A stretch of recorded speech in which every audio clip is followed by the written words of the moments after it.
আমার বিদ্যাসাগর আমিনুল আহসান। অনেক নদী মিলেমিশে তোমার যেমন সাগর, অনেক মানুষ একসঙ্গে আমার বিদ্যাসাগর। সমাজ জুড়ে যেসব ঘুঘু চরম ক্ষতিকারক, তাদের সঙ্গে লড়াই কষে সমাজ সংস্কারক।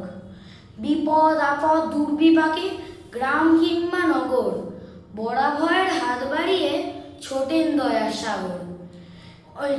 সবার জন্য চিকিৎসালয়, মুটে মজুর কৃষক প্রয়োজনে এগিয়ে এসে নিজেই চিকিৎসক।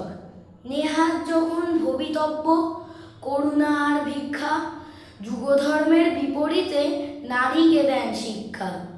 পরিবেশের বড়ই অভাব, মেধা কাটে ঘাস, নিজের হাতে গড়ে তোলেন দাতব্য ছাত্রাবাস। সমাজ এবং সংস্কৃতির সহায় নিছক পদ্য, তার কলমে জন্ম নিল সরস বাংলা গদ্য। সেই গদ্যে পদ বানিয়ে নন্ত কেবল লেখক, তার সঙ্গে মুদ্রাকর এবং প্রকাশক।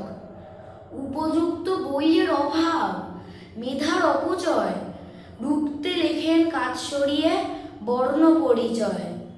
সমাজ এবং সংস্কৃতির মস্ত বটবৃক্ষ, একাই তিনি 100 নন, হাজার পেরিয়ে লক্ষ।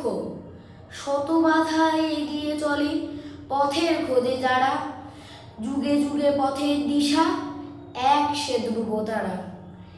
এই তো সবে 200 বছর, সাগর চলুক বয়ে, বেঁচে থাকো বিদ্যাসাগর চিরজীবী হয়ে। নমস্কার।